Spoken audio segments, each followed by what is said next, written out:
Reality is fragile. Layers of code, history, and perception. But what happens when the seams split and your reality becomes something else entirely? Welcome to Glitch Reality. This is episode 15, the final chapter of season 1. Thank you for staying with me on this strange and shadowed journey.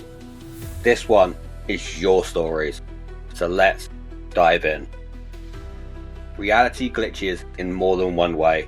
Sometimes in the imagination, reality glitches in more than one way. Sometimes it glitches in your imagination.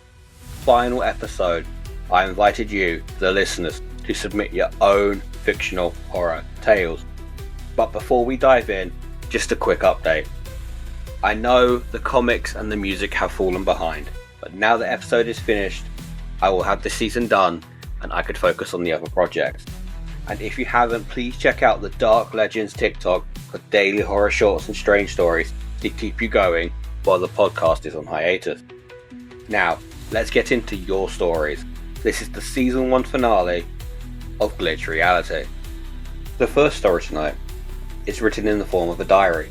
The final entries of a young woman called Rachel Whitmore, who returned home to her family home only to discover that something else was waiting there. This is the House of Shadows. Day 1. I never liked this house, not as a child, and not now. It's strange to be back. The air is heavy with the scent of dust, and something behind it, faintly medical, like the ghost of old remedies lingering in the wood. I've come to take care of my grandma. She won't move much anymore. Worse, she can't even speak. It happened suddenly, a stroke, no warning, no explanation, and since then, just silence. I told myself I was just imagining it. The draft pushing past my neck, the feeling of being watched. But now I am an adult. I won't let my childhood fears crawl under my skin. So, I don't think I'll go upstairs tonight. Day 3. The house is colder than I remember. Sure, it's an old house. Grandmother lived here her whole life. But why does it feel colder? I must be imagining things. Why does it have to be so cold? I've kept busy, cleaning, sorting through things. Grandma barely reacts. Her eyes dart to open door of every room so often. At night, the house settles, at least. I tell myself that's what it is. The groaning wood, the slow creak of something shifting above me. Air downstairs feels different, cold and unforgiving. Upstairs is where I notice things. Small movements at the corner of my eye. And then, my keys. I leave them in one place, find them in another. Maybe I'm just distracted, overtired. Maybe it's just a house playing tricks on me. Day 5. Tonight I saw her, a woman, dressed all in black. She was at the top of the stairs, her hair tangled, curls falling down over her face. I couldn't see her features, only the slight tilt of her head, like she was listening.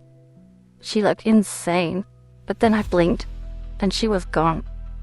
I could not sleep at all after seeing that. Day 7. She's getting closer.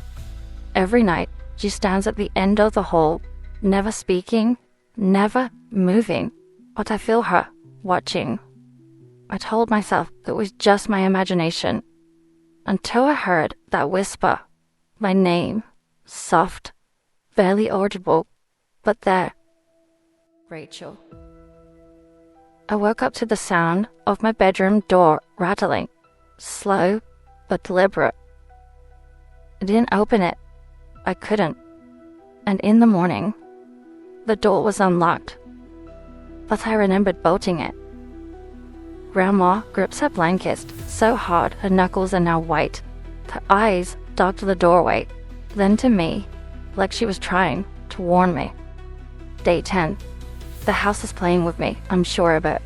I finally went up to the attic. Grandmother had stored old photographs and letters. I told myself I needed to face this. The air was thick, the air was heavy. I cannot describe it. But I found a diary, my grandma's diary. She wrote all about her. The woman in black. She called her the Guardian. She said she was a warning. I need to get rid of this woman. Only then can Grandma be free. Only then can I be free. Tomorrow, I'll do some research in how to getting rid of a spirit. Day 12. I prepared a ritual I found in an old book. Salt, fire, and whispered incarnations.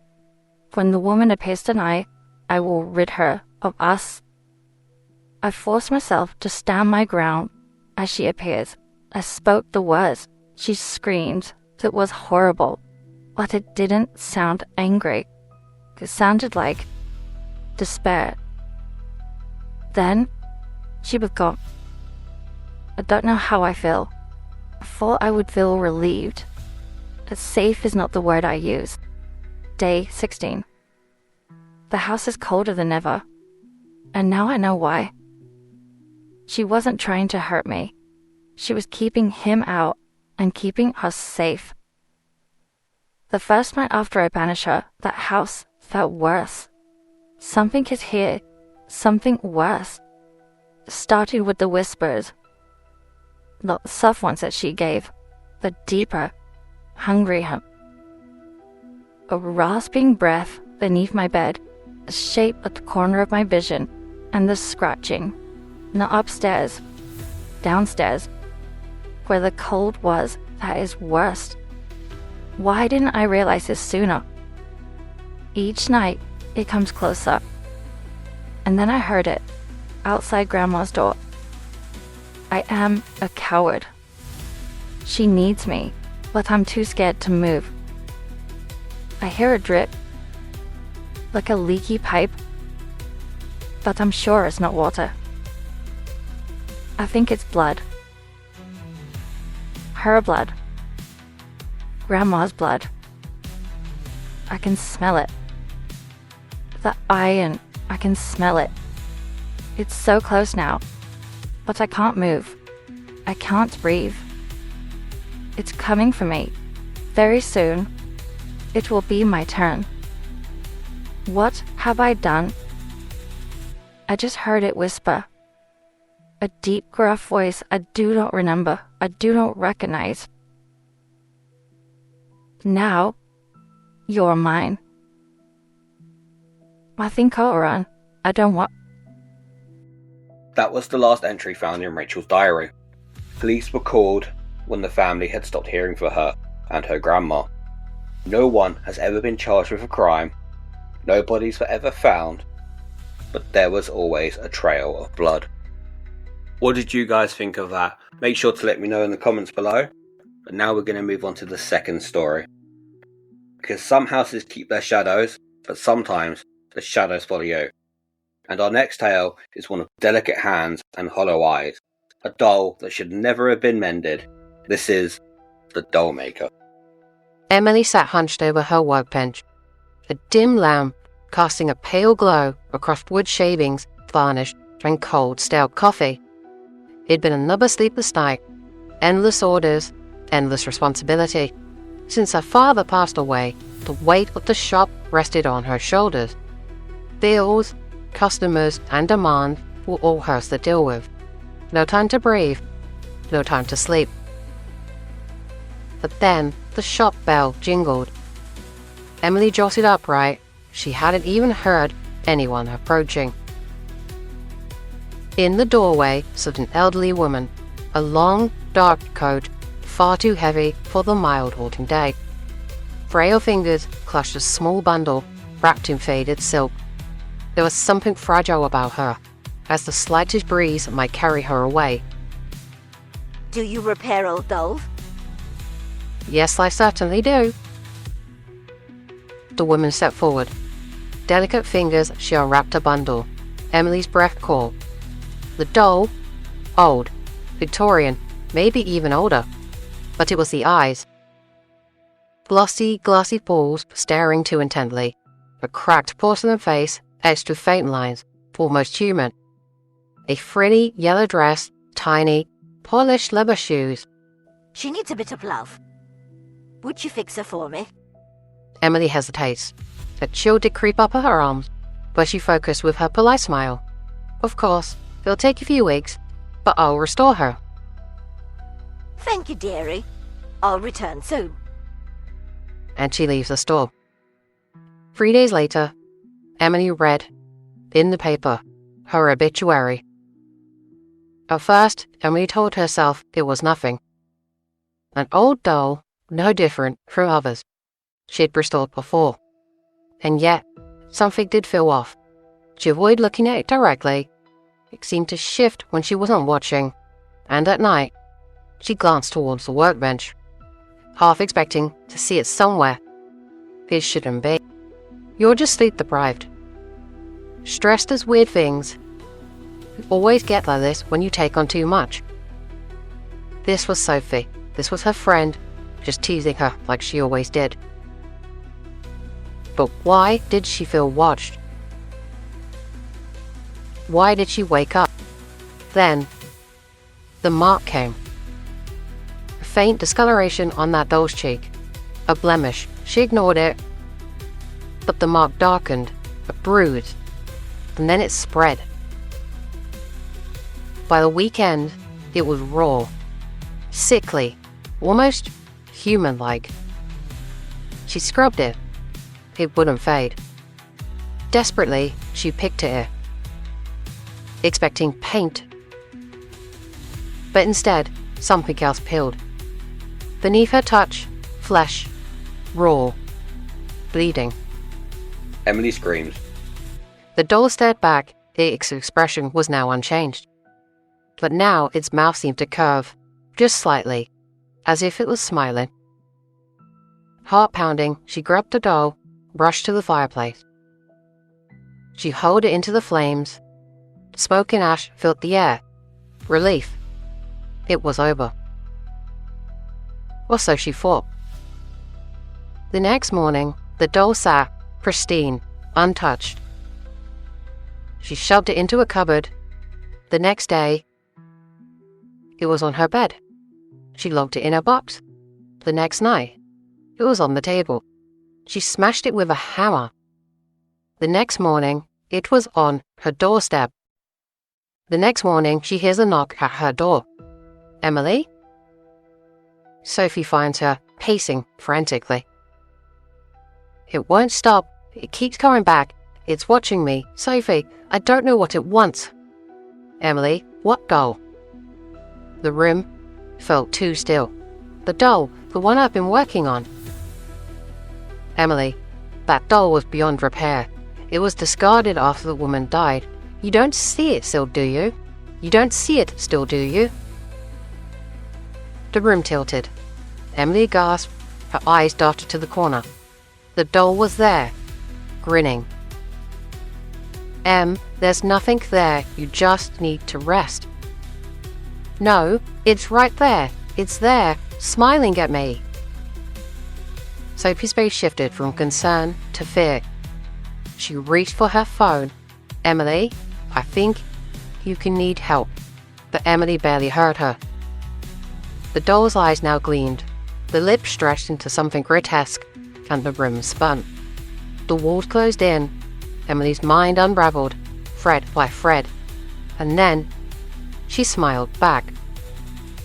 A grin. Wide, unseen by all but the shadows in the room. You see, the true horror wasn't the doll.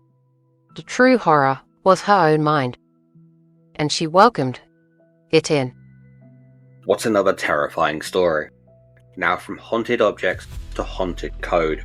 Our next listener's story shifts into the digital realm. A nightmare where the lines between player and prisoner is fatally blurred. This is Endless Respawn, written by Andrew. Andrew had spent months obsessed with Eternal Raid, a brutal dungeon crawler known for its eerie atmosphere. On one golden roll, you only get one life. It had become his nightly ritual. Lights off, headphones on, and then 10 hours lost in its cursed labyrinth. One night, As the thunder rattled the windows, Andrew booted up again. The screen was flickering violently. Searing pain split his skull. When the light dimmed, he was no longer in his room. Cold stone walls surrounded him, a rusted sword in his hand. At first, disbelief gave way to exhilaration. He was in the game. He fought through skeletal hordes and shadowed beasts, each with a swing of his blade. But where a hulking demon cleaved him in two, terror had set in. He didn't wake up. There was no desk. There was no bed. There was only darkness. Then, a bright flash, and the dungeon entrance was there. He was standing there again, sword in hand. The cycle had begun again. Every death became more and more agonizing. Poisoned fangs, crushing traps, burning pyres. And with each respawn, something inside Andrew withered. The edges of the world began to distort. The same cursed lights of code scrolled behind his eyes. His reflexes started to dull. His screams grew hoarse. He had tried everything. Hiding, running, ending his own life. All futile. The game refused to release him. Worse still, he began to hear faint voices. Real voices, his online friends. In the distance, ghostly chat notifications echoed through the dungeon. Bro, is he AFK? Streams bugged, he's stuck in a death loop, lol.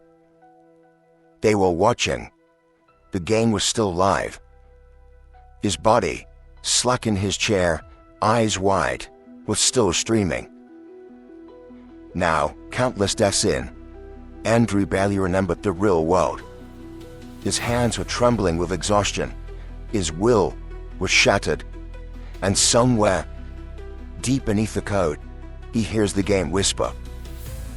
You only get one life, but you can die as many times as you want.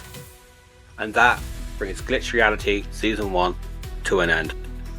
Let me know which story from the season you found your favourite, or also which story from this episode you found your favourite in the comments below. I would love to know. This has been an incredible journey through the strange tales and fractured realities, but we are only just getting started. Keep an eye on the socials, because there'll be 2 special bonus episodes dropping to keep you tied over until Season 2. The first episode will be The Time I Met Siren Head. And then there'll be another one coming. After that, we'll see you in Season 2, where the glitches will run deeper. But until then, stay safe, stay curious, and keep an eye on that glitch, because sometimes the glitch is truth.